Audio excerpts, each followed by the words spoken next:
Hello, TUNI, Kuki News, Vezo na bon savin lim ni kit na vin. TUNI 8 August 2025 ni azong.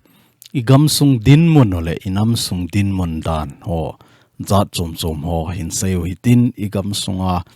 hilchet na hungki bol chole igam sunga thusu zat zom inam sunga lamkai ho vin. Pan ala na ho zong aban bana hin say kit no hitin.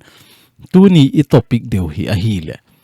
Kuki te ikigot chayo hitam ti a hi in. Email ma ho akigot chay di gam TAOVE ti hi hin say deu a hi in. Aji chu Kuki Chaten hi. Masanga patna na kisay a hi in. Gal ihin nei masangova. Kobru mola boina zat chom ho ahung laya. Igam sungova meitei ho lai holdinga hungova igam ho asu net jiva hitachu agam nei ho jana nei lo ta ama hon hin bolwa boina inato jing laiwa 2021-22 tila vela jongchu nasata Kuki News mangcha chu Kuki channel mangcha jongchu velizat ham khan inam ki ven theina ding ho jong kana sei sa hi in a kho a Kuki Chaten hi meitei ho banga khokhat isa na hi le asang tela in kisa hi po in som thum ho bo cheng hi ji ovin a hi the ai le namlam kai nam se pai hon hoi ta namlam kai hon nam se pai ho pi vinlang SOO a umova a kiemova amo sangova amo telehen ima akit dewahin hita to ding tham ding bi se lo a hi lai ta a hi the ai la kho khat na mi nga ham mi ni ham ko do a khotina hi training hoi ta pi a hi chi training ki pe ho chu itiam khana a kho ahung boi thana hi le ama hon report a hin bol deu tu lai mobile ki choice so ke hin hi chi dung zuya so inam pin pan ila wa hi le ho hi event bit hei di wa hi a khoti lo wa hi le I ho hi hlom cha cheng I hi ji win gal zama I hung pan kit deu a hin ha sata I hung khosa kit deu I in I lo ho I hal ha pi kit deu hi ti a jong kana sein a hin la inana sa po win tu a hi 2025 a hi tai 2023 la ya jong chu hi chi sei ngai lo za chu I chan ham khat in to wa galzam I zan ham khat hung oma tu a jong hi IDP chung changa jong hi azam ho sanga azam lo ho ki boy zo ki da hi chi to bang ho jong hi alhun lo na dinga masanga galzam tilhen in le lo nei ta lo ahung zam do ho jong hi iti khosa pi a iti in chen bola a hi lo le e ho gal bol hi lakhat lani a hi lo le kum khat kum ni si boy ding a hi point hung boy sort ding a hi je in e ho thing hlang me te government nei lo te chun hi chi hi sob lai kimu jing zo lo ding a hi hi je a chu hi chi wa ikiwa theina diwa hi thing hlang ho be lo hi ten ho khat in nga in thum ti ho a kila o hi tin wa o hi tin ama ho ong kho sa thai ting ole I gam sunga boina ho jong hi hung hlom zep ding hi ti a jong chu kana sei na hin la ina sa po win tu a hi relief ke ma ki boy gam a hi tai hi chi chung chang ho jong in sei de wa hi in aban le tu ni a hi Kuki Chaten ikigot no hitam ikigot lo ham ti ho jong hi sei phat hi ta lo ikigot chai diu ready sai phat wa hi tai aji chu izit lang hi han IVEI lang hi jong le tu a hi hung pang KHOM wa thakhat da bolding ti hi hin ama ho chu phat chenga ki to oventin pan la KHOM oi te ti na jong a hi point tu na a indigenous pillar ti a song asip thu a hin phu do pawa hi chi inauguration a bol na program ho a holim ho jong chu a holim na ho ivet na hi le ama ho pan KHOM na ama ho iti ting le het thim jeng deu ka ta sanin aji chu ai pau he jong tampi hi je wa chu ai hon abailam thei pe nai ga se IJET IVEI cheng ho pan khom ding dan ho sevin Kuki Chaten iti nol ding ham ti lang zo hi na sata se wa hi hiza chu ichi theu ngai ichi hi Kuki Chaten pathin ho ka hi vi iti wang wa I chon dan no hin I pathin ho dan no avet sa lo phana hi chi to bang hi Kuki Chaten chonga hlunga hi kiti jong le sei hi lo ding tu nia jong hi inam pi amin se na hi ipiam kham thei zo imumwa kham thei ne I umwa a zo loi ane loi a hi lo le business ball loi zat je wa hi I business ball now ini hall now I cha hall now I nam sunga sumle pai I hall now jong di gam taloi hi che ho ji a hi pathin iza vei ham khat ikilep sanova pathin ki chatalo pathin kina asa talo I ho lang monga ilung thim be talo ilung thima sumle pai bo a pha na hi tunia pathinin hi chichan ge ilun sa hin tu a jong hi pa chale bolding a ki go loi a kho a ki tola a hlang a ki sat mai gam jong tampi hung ki na hi chichan ge a inam pi lam kai ho hi hen inam sunga inam pon hon vel izan ham khat asai nu nga jong pa chale ki bola business sum le pai hol now a phalo langena gang ta khan to ding gang ta sum le pai ne ya hausat beijing ding itup jiwa I thasit jiwa tha chola a hi lo le ulsa kaya ni le cha hol nom lowa bailam ta sum le pai mu ding I got jiwa tunia min oi si chanu tunia min anop no mai ho I ma ki sai thei lo hi aji chu a bol lo ho dinga chu na ai na a bol ho chun kho sa lo mai thei wa aji chu I bol ji wa chu ki ham thei lo hi a hin la a bol lo ho dinga chu I ge la hi la ana na ai a bol lo hil I to banga ki bol ham a hi lo le iti sum le pai ki hol ham ul salonga me them ki zo a hi lawa hi le mi inana ki tonga hotel dunga na ki tonga gampa ma ki chi a thilza chom izi icha don lowa sumla pai ki hola hi chiwa izi icha wa na dinga pan na sata akila ullonga sum hol ho dinga chu hita drugs a ki veidana a hi lo le pa chalei bola hi che ho in ki ho tek lehin ana hin hi ze a chu ka nammi te ho I kha awa sumla pai I hol na lampi zong I hialo angain pathin I ho da no le I hin khoman dan ho zong hi kito hinam ti zong hi event no nga ya hi ti zong hi ka sei do no min hi chilaya video zong hi ga velau cha si langa neu cha video chi pa hi velau chun milong ho cho milong hon ei ho Kuki Chaten lowa hi chito banga hi to gon ane chu ipi bola hi chiwa jong hi Kuki Chaten a phu kila theilo ham a hi lo le a thu a chung thu ki sei theilo ham tile a sei ding dol theilo chu a sei ding dan jong theilo chu ipi ji nam tile ama ho hi hungowa igam sungowa Kuki Chaten nei le go I chu ho jong sumle pa ya ki cho hi chu a hi wanga ei su sit pi ole Kuki Chaten ki ham thei te lo chula ipiji nam tile I thil bolu di iloi tunia hina mi khen khat en a khuti a hi le melong hon jong hi chi to bang a bol hi diwong hi cho jong chu melong gama chiu tin ka su sit pi hi ti mai thewi a hin la hi chong chu tha ki nei zo lawai ipiji nam tile I thil bolu di ilo ja hi chiwa min noisi ta I gam sunga hung lu na I lowa hunga I thil cho ho lowa mancha dinga thil ki cho ho hal hi ta chi hi ta a ki cho ho jo se isa sit pi wa I su sit pi jong le ki ham thei lo chu ipiji nam tel thil di a ki bol lo ja chu ki ham thei lo a hin la hi chi hi thil pha hi han lang mi zo sin ni hol na a ullonga na ki tonga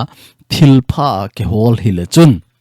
hi chi chung chang chong government hi nga jong hlut thei inam pi a jong ki hlut thei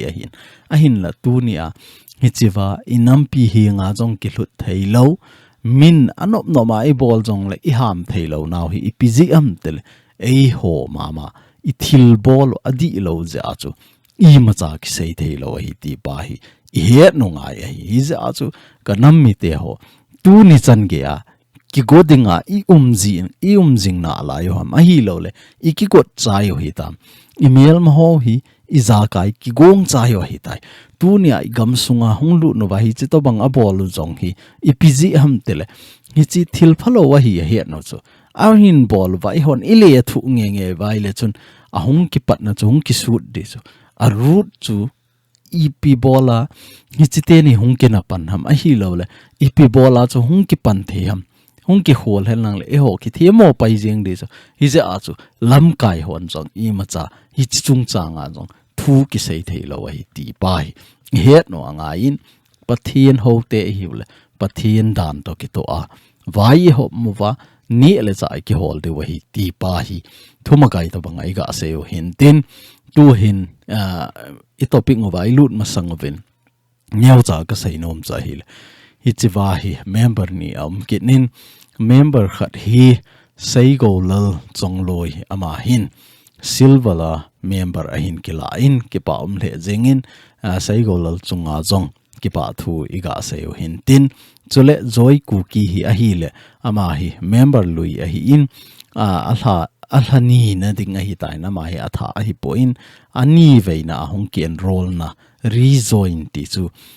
hlani na ahung join tha kit a hi ta in hlani pangding a hi tai ti jong chu iga sei theu in tin am joy chunga jong ki pa thu I sei kin no ven hi chi chu member ho hung lut tha le member hin join tha kit ho avela limna iga bolo hin tin tu hin topic khat ga sei le hen India gam sunga tu le tu a viral mama jing aji chu mi tampin hi chu to banga invoice til hen receipt kipi ho a hotel dunga thil na ga ni a hi lo lawan na ga cho teng le receipt ki moji hun na paper khat an pi jiu nani hi zat man hi chi pen chu hi zat man ti a receipt hin pi ji pau hu hi chi pa je a hu I chan ham khat tu le tu a hi India gam sungai controversy chu kiniel na hi chi to bang ho hi anaki mu kha poi ti GST a ki kan ho hi anmu na cha hi jong le GST a ho detail ta IVET na hi le chun hi chi wa a boy na pen chu kau si ti pen he na kau ti chu bong a hi tan si ti chu bong a dinga thil ki pe do bong text ti ding ha bong a dinga text kila to bang hi chu cheese chu hi je a chu hi chi wa 20% akat pe no wa hi na sata dem na hung pot do hi chu hi chi hi hoilai gam sunga hung viral ham ti a hi Rajasthan gam sunga hotel khat sunga hi mi khat nen gagi a thil aga cho a hi le hi chi wa ko na chu hung viral a hi na ma hin zu aga cho ai le azu cho na a ko na cho a tek so hi a vet na hi le chun hi chi wa chu hi chi min pen hi hung je a dang ho chu henge vet ti ho a hi lo le GST aza chom ho chu kho sa lo a hi wa nga chu hi chi a hung pha na chu hi chi iti a ki bol pan ham nang hon e pi bola taxi adi lo na la ham ti a hi na sata social media ho mangcha hi ahin the za a hi le hi chu hung viral kha tu ni a hi news za chom a jong cha na veleu chun hi chi kau chi skiti pen hi na sata hung chu hi chi hung viral chu hi chi zu ho acho na billa ko na hung do hi za chu na sata hung viral hi in hi chi chung chang hi ei hon jong iga het theine dewa chu ga sei leo hen hi chi bill hi atha a hi po in masanga pana na mai ti chu 2018 na pana chu government in phalna anapi a hi chi wa hi ama hon jong akat jiu a hi in hi chi chung chang hi iga het them na dewa chu state jo se a kit lawai hi chi state phabe pi a hi in aji chu kol ho hin bong hi apathin wa zong aneu bong hi hoi ta vet kolu ina ama ho ni ding hi zong le bong ni ding chu akoi te te to bang wa hi ngata so hoi ta zen wa a bong sa ani lo wang wa chu bong bong noi ho a hi kiwa tampi a hi ven bong noi don ngen a hi vin ngiza a chu tu chunga hi chi to bang bill tu a he thei deu chu Park Plaza kiti hotel a hi pasal khanin zu aga so na hi chi to bang bill a ko na chu hum viral a hin la hi chi hi ga veleu chun government pan GST a cut pen hi IVET na hi le tu a liquid pen tilhen hi chi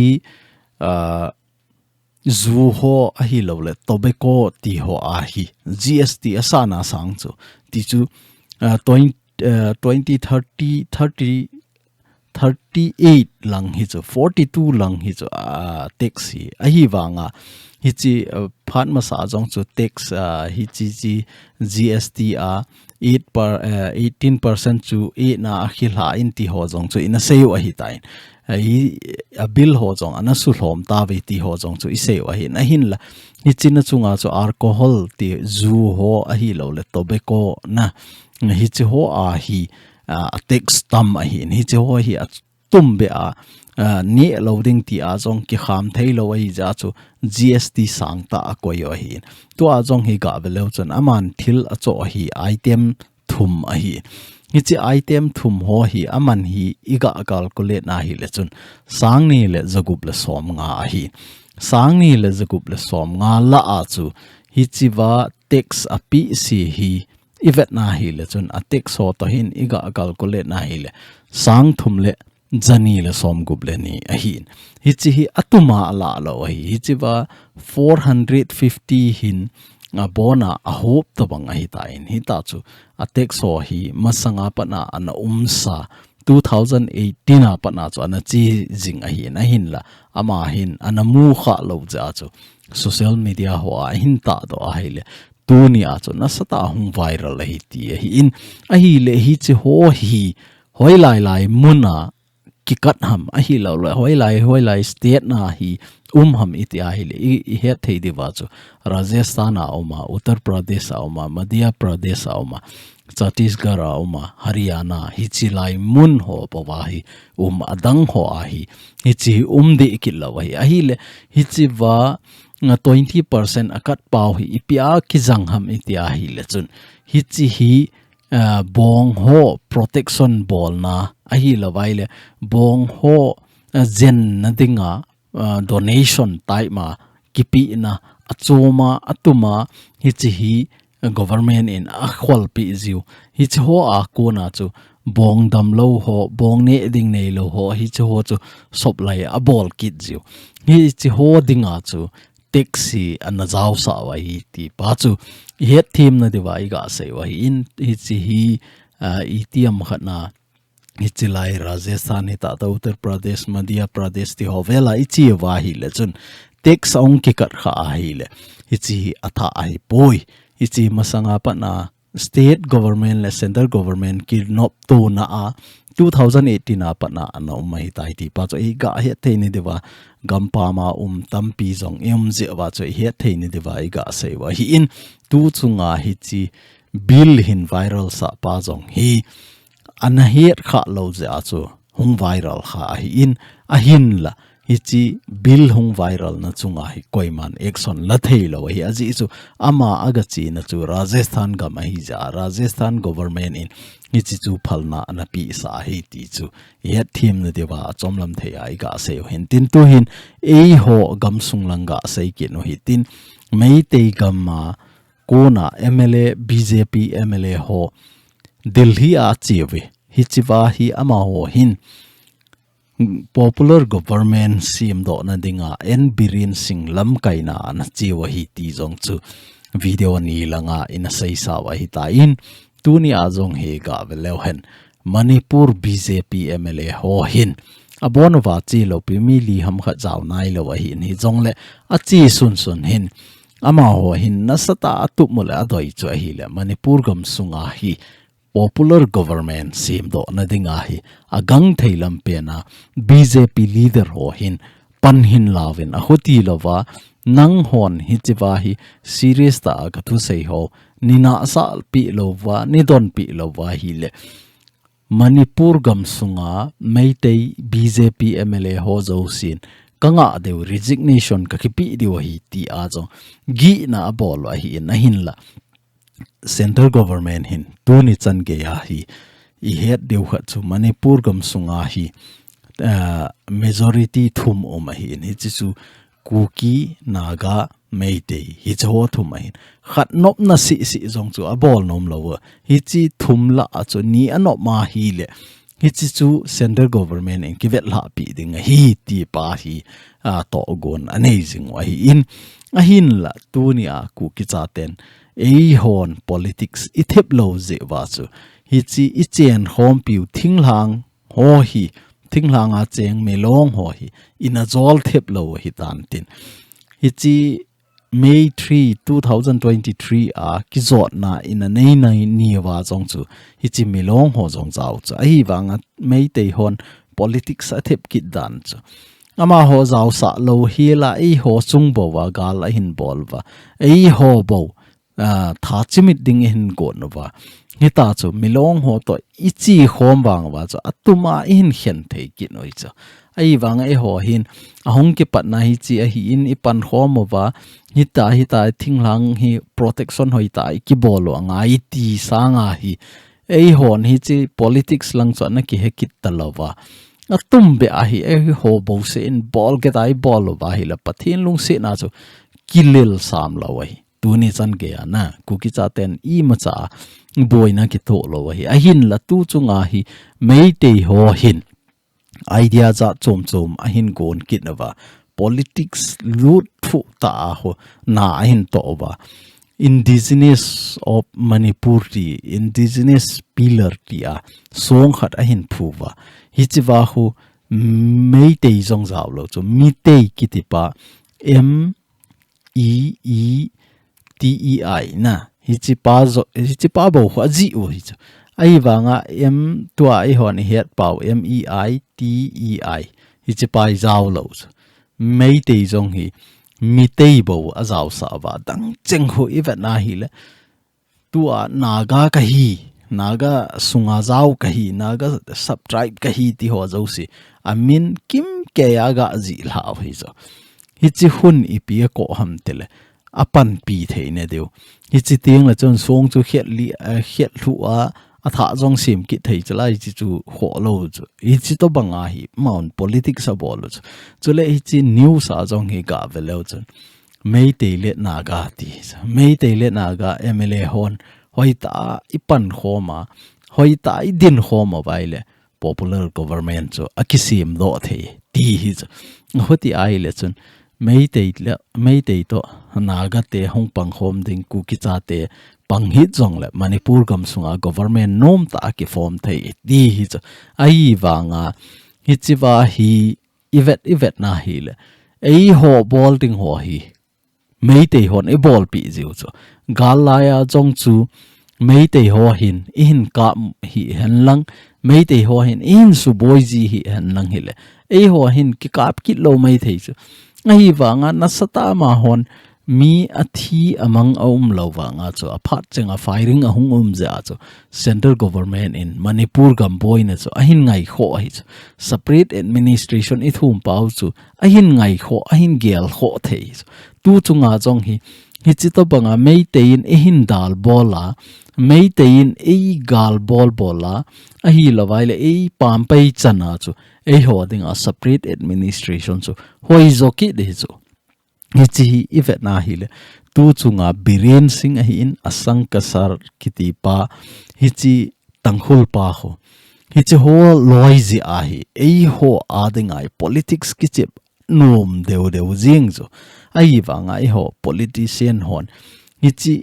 ma cha bol lo wa tu ni chan ge a kum thum thing ding hi ta hi wanga separate administration Kuki Chaten administration atuma ka dei ta ve ti a phone do na nei kalwalo adang momong bol talowa wang hi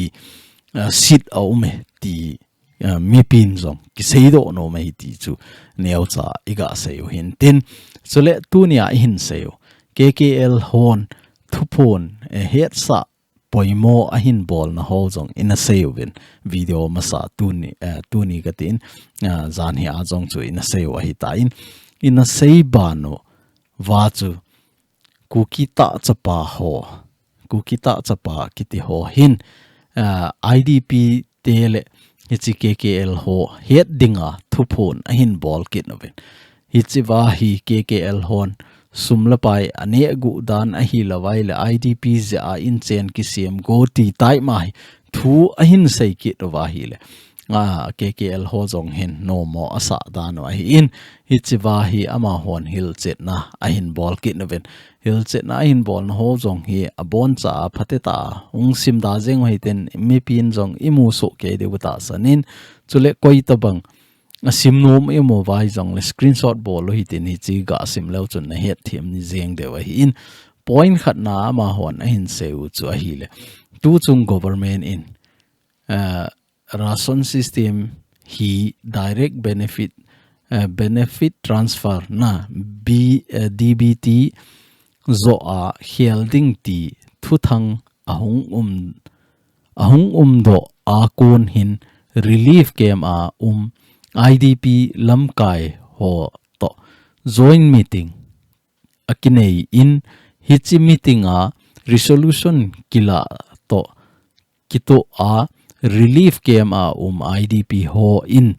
ration system zo adei zi wa thuso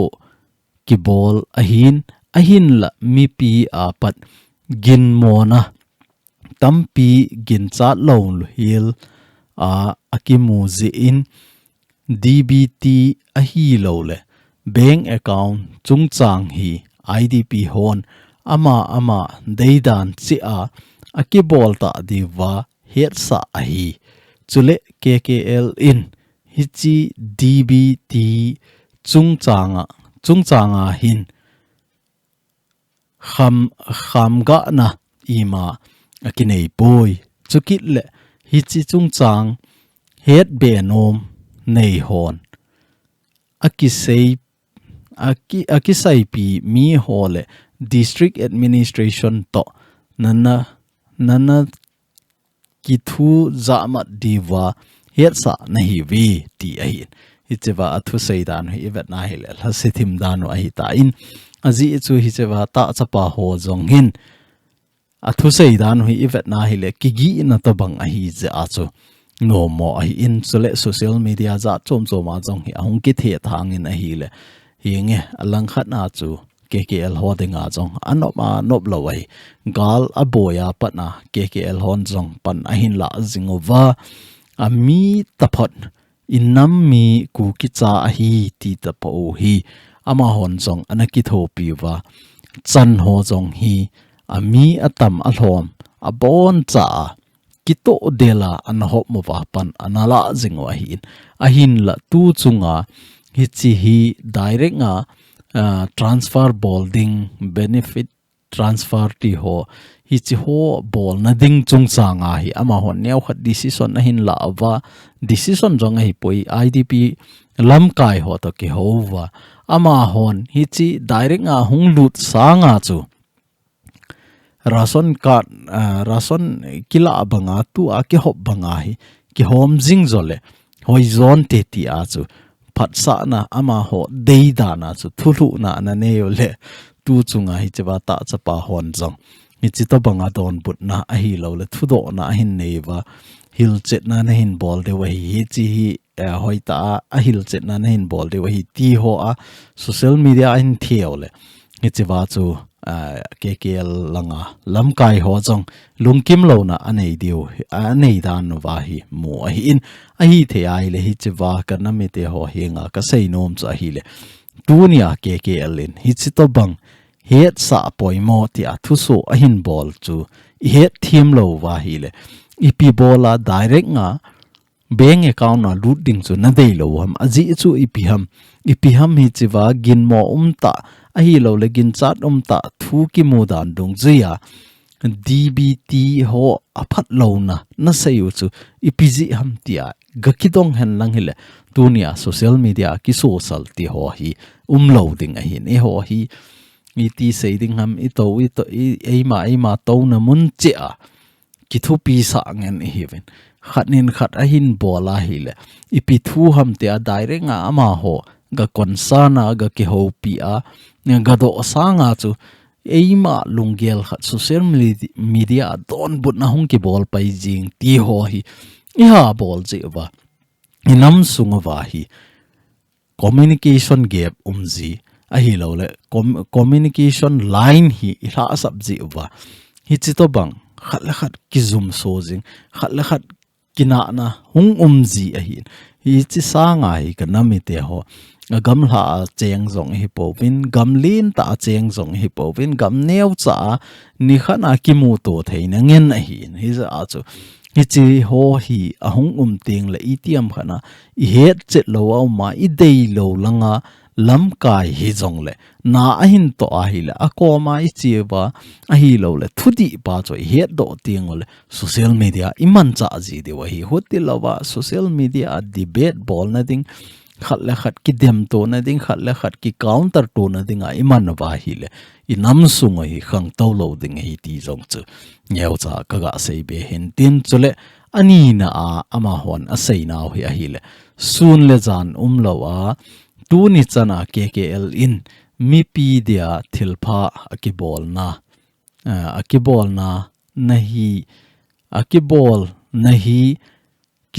kichi zompi jingding ahi in KKL na to na ho het thim lo le eima mimal lungel to kito lo a kha le social media a sodo sanga KKL lam kai ho khat pen ina kido chin ji diu win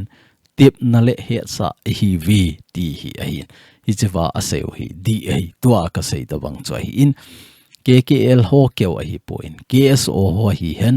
a hi lo le KZC hi hen a koi chu hi zong le thu so a hin bol wa hi ti hin hi ta hi bol ding hi tai ti le I dei lo wa hi le social media ki counter sanga chu a ina ga chi theham office aga jot theham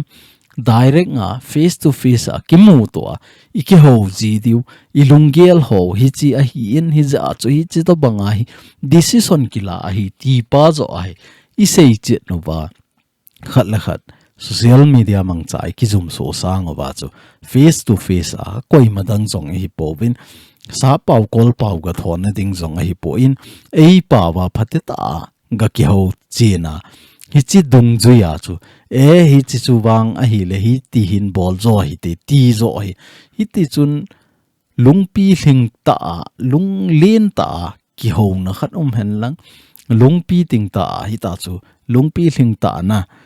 khat la khat ki ho cham na jian lang hi hen lang le chun inam sung ai khang to ding hi tunia organization chom na jong hi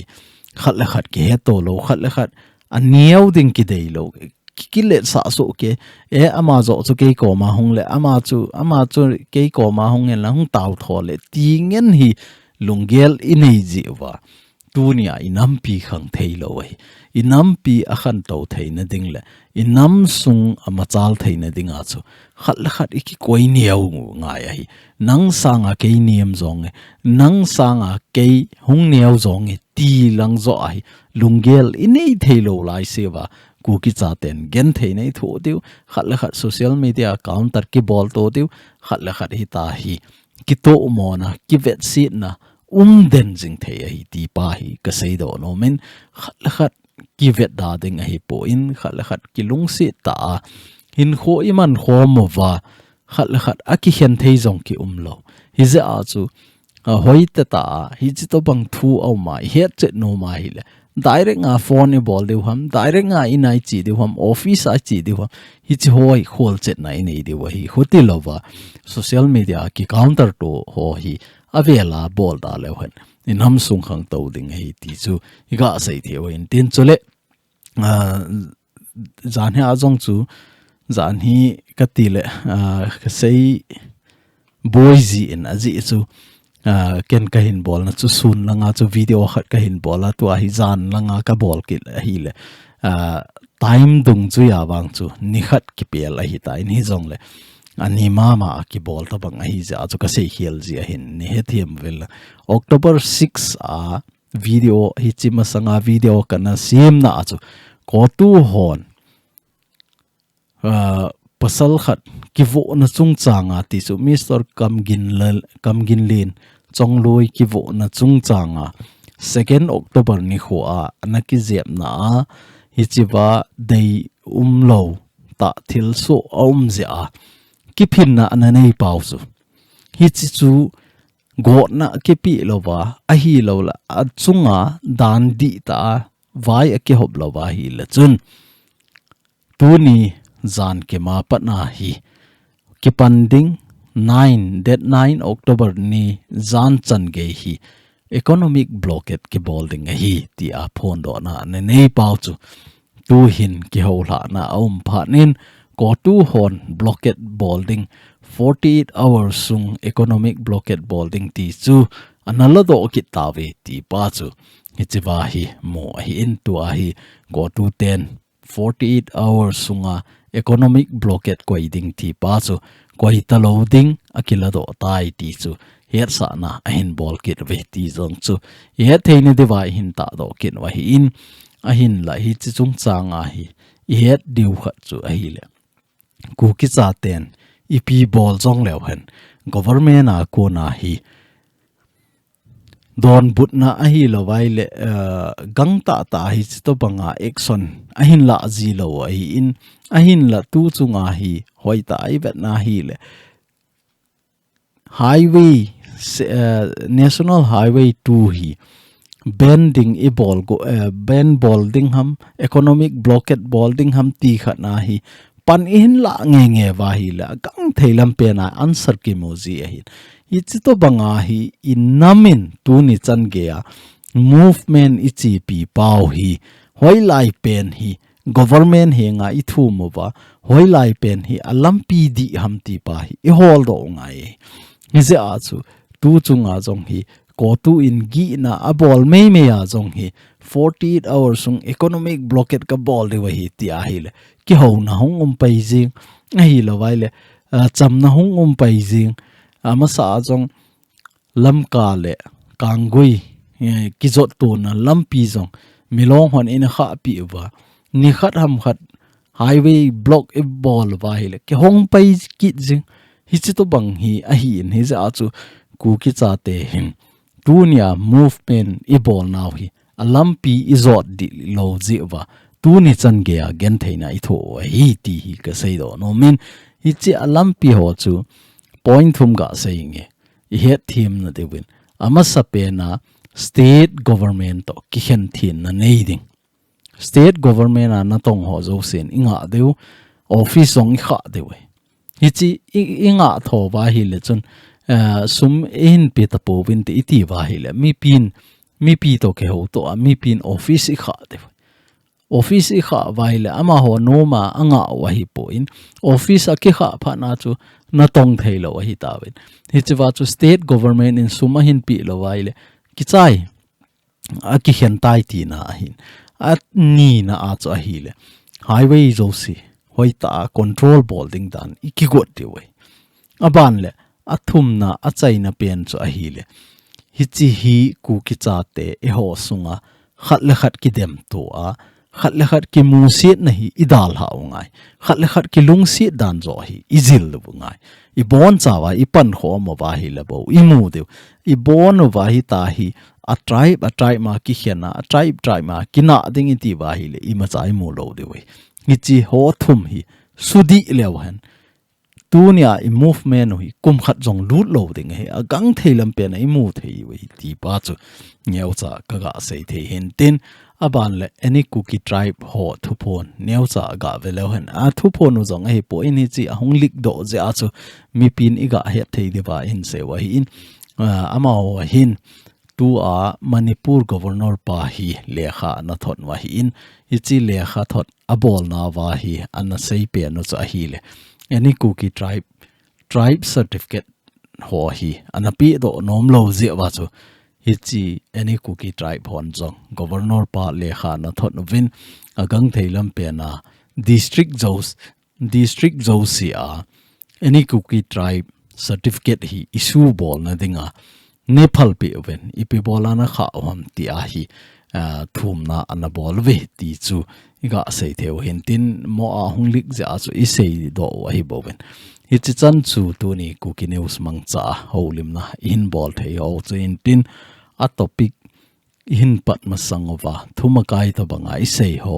pathin thu to ki to a Kuki Chaten pathin ho hi vaile pathin thu to ki to a ne la cha ho lo hi tin sum la pai ho lo hi te ti hi ka sei do no ma hi in chule